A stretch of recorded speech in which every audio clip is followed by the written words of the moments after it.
پھر دن ہوا پرانی رات کا، کرے سو شکر ہم خدا کی ذات کا، خدا کی ذات کا نیا پھر دن ہوا۔ آج کی آیت، دغا کے ترازو سے خداوند کو نفرت ہے لیکن پورا باڑ اس کی خوشی ہے۔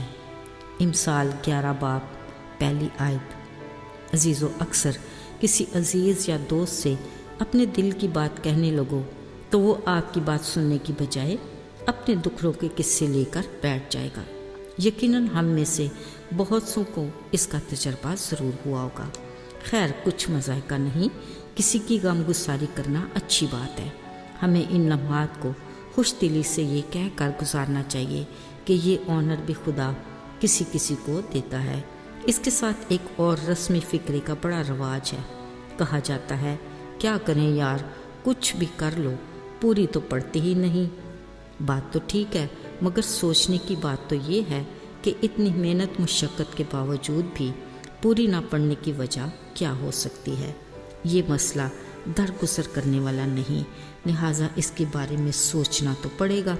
عزیزو، بلا شبہ بائبل مقدس ایک مکمل ضابطۂ حیات ہے جو ہر دور میں ہماری زندگی کے روحانی اور جسمانی ہر پہلو کے بارے میں آگاہ بھی کرتی ہے اور رہنمائی بھی۔ عزیزو، نہ صرف آسمان کی بادشاہی کی خوشخبری اپنی جگہ اٹل ہے، بلکہ ان کی اخلاقی اور تہذیبی تعلیم کا سلیبس بھی سدا بہار ہے۔ انہوں نے اپنی زمینی زندگی میں ادھر ادھر چلتے پھرتے جو کچھ دیکھا، اس سے اپنے ساتھ رہنے والی بھیڑ کو ہمیشہ خبردار کیا اور اپنے آس پاس کی چیزوں کی مثالیں دے کر ان کے لیے سمجھنے میں آسانی پیدا کی۔ یہ سوچ ایک ماہر استاد کی عکاسی کرتی ہے۔ مثلاً ناپ تول، لین دین، رویہ، سلوک، دشمن سے محبت، ہیکل میں ہدیہ ڈالنا، سرکار کا جزیہ، ٹیکس وغیرہ۔ نئے عہد نامے میں یسوع کی تعلیم کے بنیادی اصول آج بھی کلام کی صورت میں ہمارے ہاتھ میں ہیں، جن کے ذریعے ہم اپنی اور اپنے معاشرے کی اصلاح اور بہتری میں مددگار ثابت ہو سکتے ہیں۔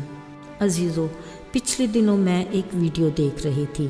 ایک ہی منڈی میں بیٹھے 2 سبزی فروش ایک ہی چیز کو اپنی مرضی کے ریٹ سے فروخت کر رہے تھے۔ شاید ہم یہ سوچتے ہیں، اس چھوٹی سی بے ایمانی سے کیا فرق پڑے گا؟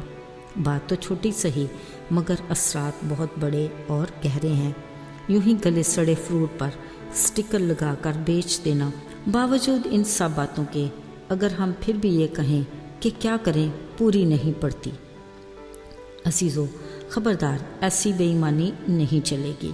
اس خدا کے حضور جس کی نگاہ سے کچھ بھی چھپا نہیں، جو عدل اور انصاف کا خدا ہے اور کسی کا بھی طرفدار نہیں۔ لین دین کے معاملے میں صرف کاروباری حضرات ہی نہیں، بلکہ زندگی کے ہر شعبے کے لوگ شامل ہیں۔ کوئی بھی کام جس کے بدلے میں ہمیں معاوضہ ملتا ہے، ذرا سوچتے ہیں کہ اپنے معاوضے کے مطابق ہم اپنے فرائض کو ایمانداری سے سر انجام دے رہے ہیں یا نہیں؟ اگر نہیں تو پھر ہم یہ کہنے کے حقدار نہیں کہ کیا کریں، محنت کرتے ہیں، بھاگ دوڑ میں لگے رہتے ہیں، پر پوری نہیں پڑتی۔ عزیزو، یقیناً خدا ایسے لوگوں سے اپنی برکات کو پرے دھکیل دیتا ہے، لیکن کیونکہ وہ رحیم اور کریم ہے، پھر بھی وہ ہمیں موقع دیتا ہے کہ ہم سدھر جائیں۔ اس لیے ضروری ہے کہ ہم اپنے دن بھر کی ڈائری کو رات کو سونے سے پہلے دیکھ لیں اور اوکے کرنے سے پہلے کلام پاک کی رہنمائی میں اپنی اصلاح کر لیں، تاکہ اگلا آنے والا دن اس مالک کی رضا سے شروع ہو جو ہمیں زندگی کی سانسیں دیتا ہے۔ آئیے دعا کریں۔ ہمارے آسمانی باپ، ہم شکر گزار ہیں کہ تو ہم سے پیار کرتا ہے، اس لیے ہمیں اپنے کلام کے ذریعے خطروں سے آگاہ بھی کرتا رہتا ہے۔ ہمیں گزرتے وقت کے ساتھ اپنی رفاقت میں مزید آگے بڑھا، تاکہ ہم روز بروز اپنی زندگی کے معاملات میں بہتری لا سکیں۔ یسوع کے مبارک نام میں آمین۔